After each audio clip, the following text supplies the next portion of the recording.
जी बिस्मिल्लाहिर्रहमानिर्रहीम अस्सलाम वालेकुम। Welcome to your channel Trade Dojo. मैं आपका दोस्त काशिफ। उम्मीद करता हूँ सारे दोस्त खैर ऑफिस से होंगे, ठीक ठाक होंगे, मज़े में होंगे। अच्छा जनाब, आज थर्सडे मार्केट का एनालिसिस और अगस्त 3 का एनालिसिस जो है आपके पास लेके हाजिर हैं। और इसके ऊपर जाने से पहले मैं आपको बताता चलूँ कि ये हमारे पास अब नया मंथ शुरू हो गया है। वीक हमारे पास ऑलमोस्ट जो है कल एंड हो जाएगा इंशाल्लाह। तो वहाँ पे हमारे पास वीकेंड भी हो जाएगा, यानी हमारे पास एक मंथली कैंडल जो थी वो भी बन चुकी हुई है और हमारे पास एक जो वीकली कैंडल है वो भी कल जो है जाहिर सी बात है क्लोजिंग उसकी हो जाएगी और उधर हमें पता लगेगा कि एक लॉन्ग फ्रेम के ऊपर चीज़ें क्या चल रही हैं। और डेली जो है वो हम आपके साथ जो इसको डिस्कस करते रहते हैं। सो वीकली बेसिस के ऊपर इंशाल्लाह आप लोगों के साथ जो है इसको फिर एक डिटेल्ड एनालिसिस जो है आप लोगों के साथ मैं शेयर करूँगा, जैसे प्रीवियसली किया था।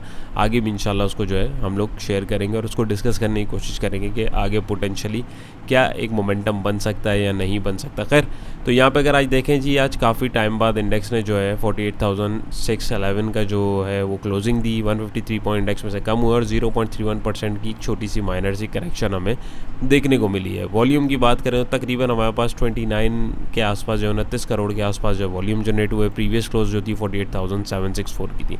डे रेंज की बात करें 48,541 से 49,404।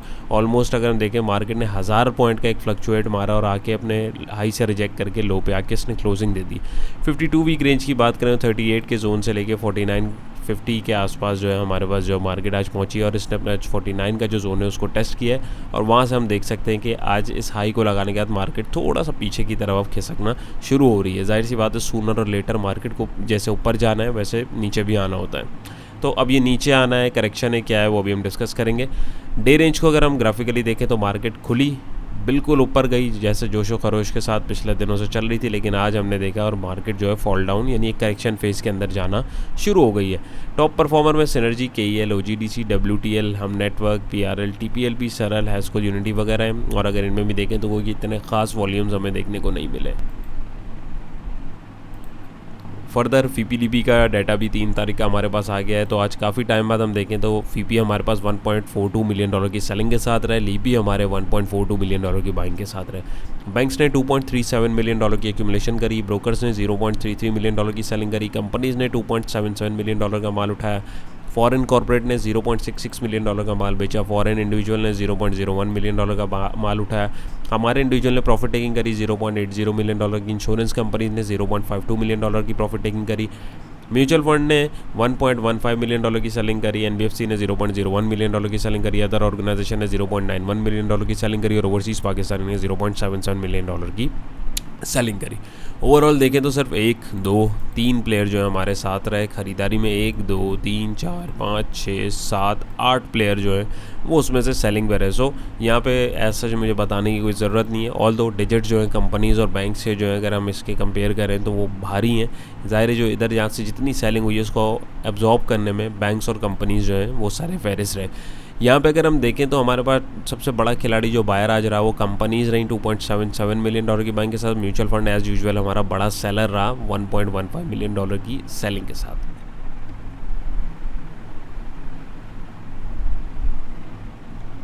यहाँ पे हम लोग इसको नीचे देखेंगे। सबसे पहले कंपनीज़ ने कहाँ पे बाइंग करी है। सीमेंट सेक्टर के अंदर $1.75 मिलियन की बाइंग जो है हमारे पास सीमेंट सेक्टर के अंदर कंपनीज़ ने करी। सीमेंट की जो एक्सपोर्ट्स वगैरह हैं उसके रिजल्ट्स भी ज़रा थोड़े अच्छे तगड़े देखने को मिले। कुछ न्यूज़ भी हैं डेफिनेटली, उसका भी इम्पैक्ट है। और सीमेंट सेक्टर जैसे प्रीवियस वीडियोज़ में भी आप लोगों से मैंने डिस्कशन करी थी कि सीमेंट सेक्टर को आने वाले दिनों में हम थोड़ा सा एक्टिव देख सकते हैं। तो अब यकीनन वहाँ पर अब ज़ाहिर है पेट्रोलियम, ये आपकी मार्केटिंग और रिफाइनरी से हट के दूसरे सेक्टर भी चलाने और चलने होते हैं। सो अब हो सकता है कि एक पॉसिबल मोमेंटम जो है हमें इन सेक्टर्स के अंदर देखने को मिले, क्योंकि प्लेयर्स अब अपने आप को शिफ्ट भी कर सकते हैं। सो इसके ऊपर भी आपने नज़र रखनी है।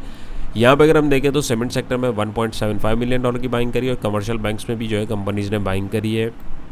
पावर जनरेशन डिस्ट्रीब्यूशन सेक्टर के अंदर भी जो है बाइंग की गई है। उसके बाद हम अगर सेलर देखें तो म्यूचुअल फंड की तगड़ी सेलिंग अगर मैं आज के हवाले से देखूं तो आज हमारे पास सीमेंट सेक्टर के अंदर $0.41 मिलियन का माल जो है म्यूचुअल फंड ने सीमेंट सेक्टर में बेचा। यानी तगड़ी सेलिंग म्यूचुअल फंड की सीमेंट में। तो सीमेंट उठाया किसने? हमारी कंपनीज़ ने। सो म्यूचुअल फंड जो है प्रॉफिट टेकिंग कर रहे हैं सीमेंट सेक्टर के अंदर और हमारे जो प्लेयर्स हैं वो उसको जो है एक्यूमुलेट कर रहे हैं। Apart from that commercial bank, fertiliser और इसके अलावा दूसरे सेक्टर में म्यूचुअल फंड की सेलिंग है। सिर्फ food and personal care product में थोड़ी सी बाइंग है और oil and gas marketing companies में इसमें हमारे पास म्यूचुअल फंड की थोड़ी सी बाइंग हमें देखने को मिली है। ओवरऑल अगर हम देखें तो हमारे पास जो है बाकी सेलिंग ही सेलिंग हमें देखने को मिली है। फर्दर सेक्टर वाइज अगर हम देखें कौन सा सेक्टर आज एक्टिव रहा है कौन सा नहीं, ऑटोमोबाइल सेक्टर ने 62 पॉइंट जोड़े, पावर जनरेशन ने 43, फार्मास्यूटिकल ने 31, सीमेंट ने 29, थोड़े थोड़े पॉइंट दूसरे सेक्टर ने। नेगेटिविटी ज़्यादा रही तो ज़ाहिर है नेगेटिव चीज़ें ज़्यादा दिखेंगी। कमर्शियल बैंक पिछले दिनों से बहुत टाइम से जो है ऊपर जा रहा था, अब जाहिर सी बात है प्रॉफिट टेकिंग भी उसमें होनी है और हैवी वेटेज सेक्टर है तो जाहिर सी बात है उसका इम्पैक्ट हमें यहाँ पर भी दिखेगा और इंडेक्स में भी दिखेगा। तो दैट्स वाई यहाँ पर आज सारे फेरेस्ट नेगेटिविटी में कमर्शियल बैंक रहा, 84 पॉइंट इसने तोड़े, टेक्नोलॉजी सेक्टर ने 74 पॉइंट तोड़े, केमिकल सेक्टर ने 30, oil and gas marketing companies ने 28, ऑयल एंड गैस एक्सप्लोरेशन ने 28, थोड़े थोड़े पॉइंट जो हैं दूसरे सेक्टर्स ने भी तोड़े। पॉजिटिविटी में MTL ने 68 पॉइंट जोड़े, HBL ने 56, HUBC ने 41, BFL ने 26, लक ने 21, थोड़े थोड़े पॉइंट दूसरे स्क्रिप्ट्स ने जोड़े। उसके बाद नेगेटिविटी में UBL ने 81 पॉइंट तोड़े, MEBL ने 53, TRG ने 44, PPL ने 32, BHL ने 21 और थोड़े थोड़े पॉइंट जो आपके दूसरे स्क्रिप्ट्स ने भी तोड़े हैं। यहाँ पे अगर हम लोग 100 इंडेक्स को देखें तो आज यहाँ पे हमारे पास जो है लाली भी है और कुछ जगहों पे हरियाली भी है, लेकिन ओवरऑल अगर हम देखें तो हमें एक नेगेटिव सेंटीमेंट ऑलरेडी यहाँ पे दिख रहा है कि काफ़ी ज़्यादा जो है डिफरेंट सेक्टर्स के अंदर डिफरेंट स्क्रिप्ट्स के अंदर जो है प्रॉफिट टेकिंग हमें देखने को मिली है। ऑल दो सबके अंदर नहीं मिली है, आने वाले टाइम में हमें वो भी मिलेगी क्योंकि जब पूरा ये हरा हो जाए ना तो इसके लिए भी तैयार हो जाना चाहिए, ये लाल भी होगा किसी ना किसी दिन। क्यों होगा भाई? वो इसलिए होगा कि एक बंदे ने एक आइटम अगर 100 रुपये पे लिया है तो वो 110 पे, 120 पे, 30 पे, 40 पे, 50 पे कहीं तो बेचेगा ना। तो बेचते हैं जो वहाँ पे फिर आपके शॉर्ट सेलर एक्टिव होते हैं तो उसके नतीजे में एक चेन रिएक्शन बनता है जिसके नतीजे में हमारा जो है डाउन ट्रेंड जो है या करेक्शन बोल लें आप उसको, वो शुरू होते हुए हमें दिख जाती है। अच्छा जनाब, तो हमारा 100 इंडेक्स का डेली चार्ट है। डेली चार्ट के ऊपर आने से पहले मैं आप लोगों से एक दो चीज़ें शेयर करना चाहूँगा कि प्रीवियस डेज़ में अल्हम्दुलिल्लाह काफ़ी सारे आप में से जो लोग हैं उनका रिस्पांस मेरे पास बहुत पॉजिटिव रहा है, बहुत बेहतरीन रहा है। लेकिन यहाँ से जो स्पाइक बना है इसमें मैंने बहुत सारे लोगों को जो है यही कहा है कि भाई अभी तक मुझे जो है मार्केट सही है कि उसके अंदर नहीं लग रही है। तो वहाँ पे काफ़ी सारे जो दोस्त हैं वो नाराज़ भी हो गए, सर आप डराते रहते हैं, आप बस बोलते हैं नेगेटिव है।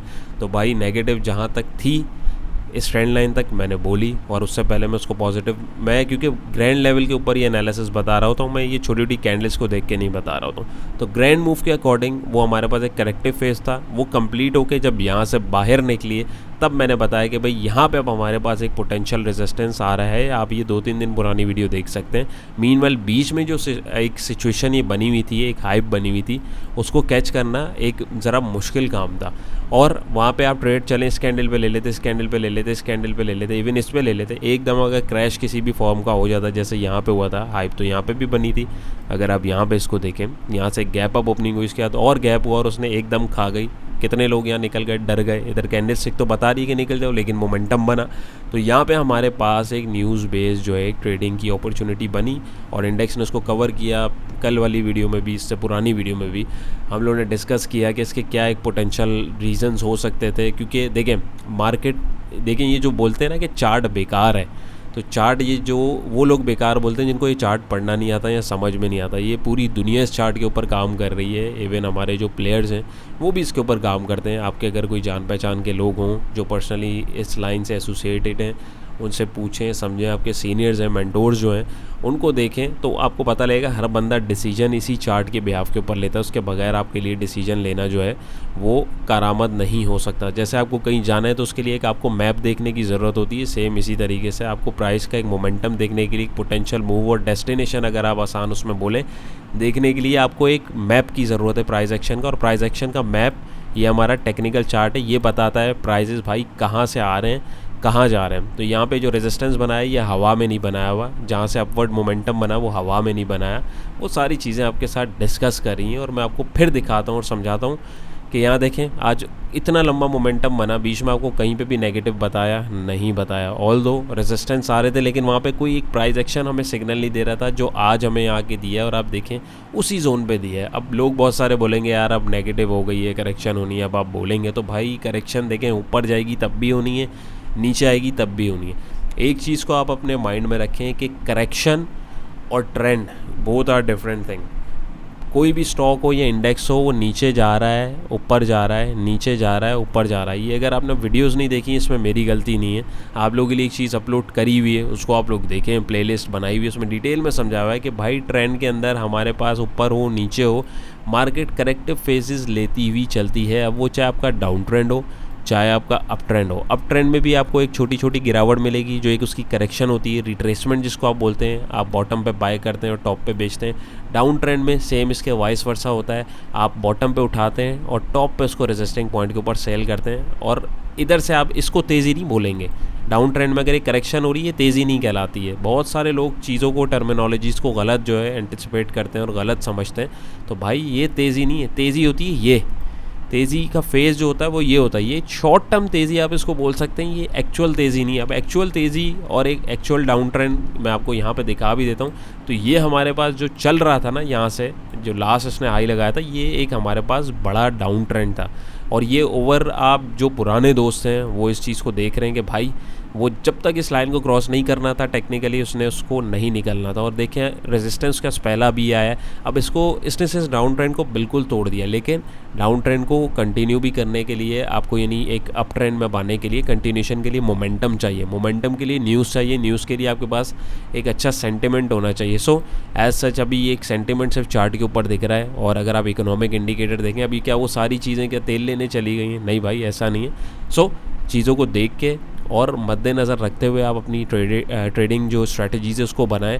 बाकी बोलने का मकसद ये है कि भाई अगर आप लोग बोलते हैं, मेरी कोशिश होती है कि मैं आप लोग को इन डेप्थ समझाऊँ। प्रीवियस डेज़ में कुछ चीज़ें ऐसी भी हैं कि मुझे ऐसा जिससे कोई इतना इम्पैक्ट नहीं पड़ता, लेकिन डिस्कस करना इसलिए ज़रूरी है कि आप लोगों का फीडबैक मैं जान सकूं। आप लोग अगर चाहते हैं कि भाई मैं छोटी वीडियो बनाऊं, छोटी वीडियो बनाना मेरे लिए बहुत आसान काम है, अल्हम्दुलिल्लाह, मुझे कोई मसला नहीं है। वीडियो थोड़ी सी लेंथ लंबी इसलिए हो जाती है कि चीज़ें एक्सप्लेन करना ज़रूरी है। अब लोग कुछ जो काट काट के देख रहे होते हैं, उनको तो कुछ भी नहीं समझ आना है, इस चीज़ की गारंटी है। ज़ाहिर है, एक अधूरी इन्फॉर्मेशन अगर आप ले रहे हैं तो उसके अंदर जो है आपको नुकसान के चांसेस जो हैं ज़्यादा ही होते हैं, क्योंकि उसमें आपने आधी बात सुनी हुई होती है। तो यहाँ पे एक एक चीज़ आपको समझाने और बताने का मकसद ये होता है कि मैं अपने लिए जो वर्किंग कर रहा होता हूँ वो आप लोगों के साथ मैं शेयर करता हूँ। वंस अगेन डिस्क्लेमर हर वीडियो के स्टार्ट में, और ये टॉप पे भी लिखा हुआ आ रहा होता है कि ये कोई इसके अंदर जो है ये कोई क्लेम या ब्लेम नहीं है, ये मेरी अपनी वर्किंग होती है। मैं कोई फाइनेंशियल एडवाइज़र नहीं हूँ। अगर आपने डिस्क्लेमर नहीं पढ़ा, किसी दोस्त को अगर मुश्किल हो रही है मुझे बता दीजिएगा, मैं उसको उर्दू में भी लिख के बता दूंगा। कोई इसमें शर्म वाली बात नहीं है, कोई इसमें नाराज़गी वाली बात नहीं है। कुछ दोस्त नहीं पढ़ पाते, डजेंट मैटर, कोई मसले वाली बात नहीं। लेकिन ये चीज़ें बताने और लिखने का और शो करने का मकसद ये होता है कि आप लोग इसको देखें, समझें और अपनी वर्किंग को इसके साथ लाइन अप करें। यानी एक गाइडेंस आप लोगों के साथ जो है वो आप लोगों को मिलती रहे, ताकि अगर आप लोग की वर्किंग इजाज़त दे, आप उसके ऊपर फैसला करें। नहीं दे तो इसमें हम इसके ऊपर आपके ऊपर ज़ोर नहीं लगा रहे कि भाई आप इसी के ऊपर वर्किंग के ऊपर चलें। तो कुछ दोस्तों ने शिकायत मुझसे की है कि सर हम आपके चक्कर में तेज़ी निकल गई। तो भाई मैं किसी को रोक के नहीं यहाँ बैठा हुआ था। यहाँ पे मैंने पर्सनली बताया कि मैंने खुद ट्रेड नहीं लिए, और मैंने जो मेरे साथ जो लोग जुड़े हुए हैं मैंने उनको भी ट्रेड नहीं करवाई। क्यों? क्योंकि ये एक बिल्कुल एक सस्पिशियस रैली है। इसके अंदर स्पेसिफिक स्टॉक चल रहे हैं, हैवी वेटेज स्टॉक चल रहे हैं, दूसरे स्टॉक्स काम ही नहीं कर रहे हैं। तो मैं इसके अंदर, मेरा जहाँ दिल मुतमईन नहीं होता वहाँ पे मैं काम नहीं करता, और जो मेरे साथ एसोसिएट होते हैं मैं उनको भी काम नहीं करवाता। काफ़ी सारे दोस्त मेरे साथ हैं भी अल्हम्दुलिल्लाह, और जो नहीं भी हैं मैं उनको भी बताता चलूँ। तो आपकी अपनी मर्ज़ी होती है और मेरा ही व्यू होता है, और मेरी जो वर्किंग है वो आपके साथ इंशाल्लाह शेयर करता रहूँगा। सिर्फ आपका एक छोटा सा फीडबैक मुझे ये चाहिए, कमेंट सेक्शन में आप मुझे ज़रूर बताएं कि आप लोग वीडियो की जो लेंथ है वो शॉर्ट टर्म देखना चाहते हैं तो मैं 4 लाइनें लगा के आपको वैसे बता दूंगा, या उसके इन डेप्थ इसके पीछे जो एक्सप्लेनेशन है आप वो भी चाहते हैं। क्योंकि मैं पर्सनली आप लोगों की जगह जब हूँ, या मैं भी अगर चाहूँ तो मैं एक ऐसी ही एक्सप्लेनेशन चाहूँगा जिसके बैक एंड के ऊपर मुझे समझ आए कि ये चीज़ बताई जा रही है क्यों बताई जा रही है। सो एक 20 मिनट की बात जो है वो 5 मिनट की वीडियो में रैप अप करना बहुत मुश्किल हो जाती है, क्योंकि न्यूबीज़ भी मेरे साथ जो हैं लिंक्ड अप होते हैं। सो जैसा भी हो, हाँ हो ना हो, मुझे अपना आप जो पॉजिटिव नेगेटिव जो भी फीडबैक है खुल के आप दें, कमेंट सेक्शन में बताएं, ताकि मुझे आप लोगों का पता लगे कि आप लोग किस तरीके से चीज़ों को देखना चाह रहे हैं। मैं फिर उसके अकॉर्डिंगली मेहनत करूं, वरना बिला वजह इतनी लंबी लंबी वीडियोस पर मेरे लिए भी टाइम ज़ाया। लेकिन अगर आप लोग में से जो दोस्त सिंसियरली चीज़ों को देख रहे हैं और बेनिफिट उठा रहे हैं, मुझे बिल्कुल बताएं किसी को अगर बेनिफिट हुआ है, कुछ सीखा है, कुछ समझा है।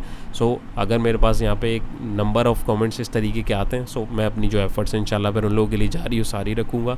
बाकी जो दूसरे नेगेटिव कमेंट्स हैं उनको मैं फिर वैसे भी इग्नोर करता हूँ, लेकिन इग्नोर इन अ सेंस कि मैं उसके अंदर देखता हूँ कोई लेजिट चीज़ होती है तो उसको इम्प्रूवमेंट की कोशिश मेरी जो है ज़रूर होती है। बाकी हवाई कमेंट्स जो है उनको मैं इग्नोर कर देता हूँ। सो अब ये आपके ऊपर डिपेंड करता है कि आपको किस तरीके का कंटेंट चाहिए।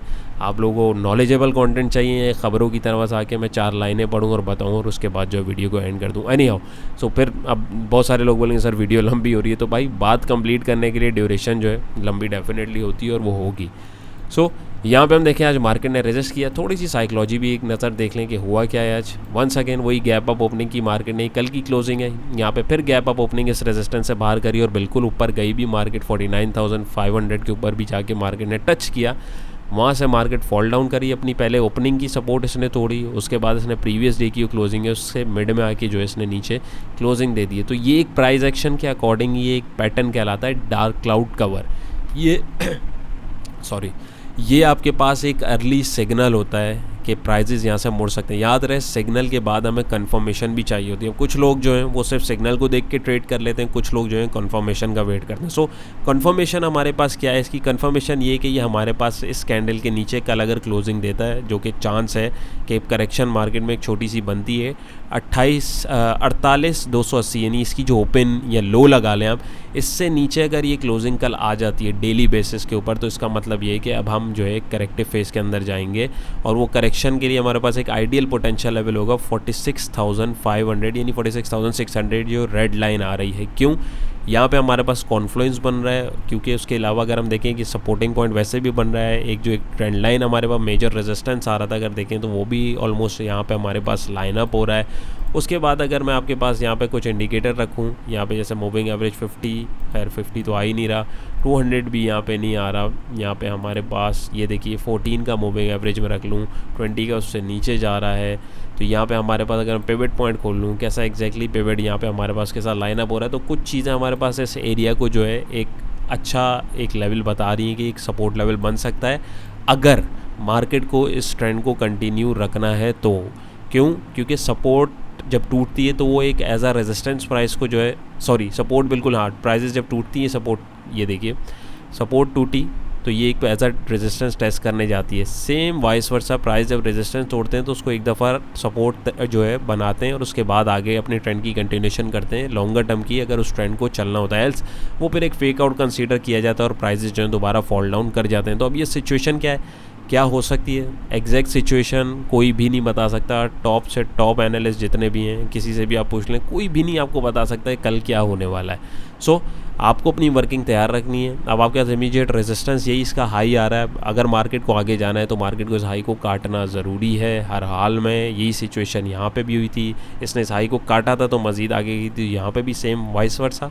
एल्स यहाँ से मार्केट नीचे आती है तो हम फिर इधर अपने लिए स्विंग ट्रेडर्स के लिए जो है वो ट्रेड अपॉर्चुनिटी तलाश करेंगे। वॉल्यूम्स की बात करें तो वॉल्यूम भी एवरेज से ज़्यादा लगे हैं। RSI भी हवा में उड़ रहा था, अब थोड़ा सा RSI को भी अपने आप को ठंडा करना है। मैकडी में भी काफ़ी दिनों के बाद जो हिस्टोग्राम थोड़े वीक दिखना शुरू हैं। सारे इंडिकेटर जो हैं वो अपने हीटअप हुए हैं। इंडिकेटर्स जो लोग बोलते हैं कि भाई काम नहीं करते, बेकार है, बकवास है, ऐसा कुछ नहीं है भाई। टेक्निकल इंडिकेटर्स बनाए ऐसे नहीं गए हुए। अगर आप इनके बैकएंड के ऊपर इनकी रिसर्च देखें और इनकी कैलकुलेशन देखेंगे तो आपको चीज़ें समझ में आएंगी कि इसके ऊपर इतनी अनथक मेहनत क्यों की गई है। सो ये बेकार नहीं है। ये जो लोग नई चीज़ों को समझना चाहते हैं वो तो उनके लिए तो फिर ये चार्ट भी बेकार है, लेकिन जो लोग वर्किंग कर रहे हैं वो इंडिकेटर्स को भी देखें ज़रूर। लेकिन मेनली क्या है, प्राइस एक्शन। प्राइस एक्शन ने आज सिग्नल दे दिया है, सो ये सिग्नल कैंडल है। कन्फर्मेशन कल की क्लोजिंग पे हमें जो है पता लग जाएगी। आवरली बेसिस पे फटाफट देख लें तो आवरली बेसिस पे जो दोस्त काम करते हैं, अभी आवरली बेसिस पे हम देखें तो आपके पास जो एक रेजिस्टेंस बताया था मार्केट ने, देखें उस रेजिस्टेंस से रेजिस्ट किया, ऊपर जाके क्लोजिंग देने की कोशिश करी, लेकिन सिग्नल कैंडल आई, आपके पास इन्वर्टेड हैमर बना, शूटिंग स्टार बना, इसने कन्फर्मेशन दे दी इससे नेगेटिव, तो आप देखें प्राइसेस नीचे फॉल डाउन कर रहे हैं। सो अप ट्रेंड अभी भी शॉर्ट टर्म पे चल रहा है। अब ये करेक्शन है या आपके पास एक डाउन ट्रेंड है, इसकी कंफर्मेशन का एक सिंपल सा तरीका अभी मैं आपको बता देता हूँ ताकि आप उसको आइडेंटिफाई कर सकें। करेक्शन होगी तो ये इस ट्रेंड लाइन का ये जो एक अप ट्रेंड चल रहा है यहाँ से यहाँ पे आके इसने जो एक सपोर्ट बनानी है नंबर 1, या इससे पहले ये जो सपोर्ट आ रहा है अभी आवरली पे 48,500 का, यहाँ से मार्केट उठेगी। तो अगर यहाँ से ये उठती है तो आपके 49,200 और 500 का ये जोन आ रहा है, ये एक रेजिस्टेंस आपके पास आवरली बेसिस पे शॉर्ट टर्म पे जो दोस्त ट्रेड करते हैं उनके लिए क्रिएट कर सकता है नंबर 1। नंबर 2, ट्रेंड अगर ओवर हो रहा है तो सबसे पहले फिर वो इस ट्रेंड लाइन को तोड़ देगा। ट्रेंड लाइन को तोड़ने के बाद डेफिनेटली हमारे पास जो है यहाँ पे हम देखेंगे तो हमारे पास फिर सपोर्ट 47,500 की आ रही है, और यहाँ पे अगर हम देखेंगे प्राइजेस जो एक हायर हाई बना रहे थे वो फिर प्राइजेस जो है एक लोअर हाई बनाने की फॉर्मेशन की तरफ चले जाएंगे। RSI को देखें 54 पे, हिस्टोग्राम यहाँ पे तगड़े हैं, कैंडलस्टिक पैटर्न अगर हम देखें, एक बहुत डाउन ट्रेंड, एक छोटा सा एक करेक्शन जो है इसके अंदर, बेसिकली मैं बोलूँगा इसको डाउन ट्रेंड तो नहीं बोलूँगा, एक करेक्शन इसमें चली, क्योंकि एक वैसे अब ट्रेंड इसके अंदर आवरली पे चल रहा है, लेकिन एक यहाँ पे एक मोमेंटम जो है अभी हम देख सकते हैं कि रिकवरी इस लेवल तक अब यहाँ से तोड़ता है तो फिर हम देख सकते हैं कि मार्केट जो है थोड़ा मज़ीद नीचे की तरफ भी डिप ले सकती है।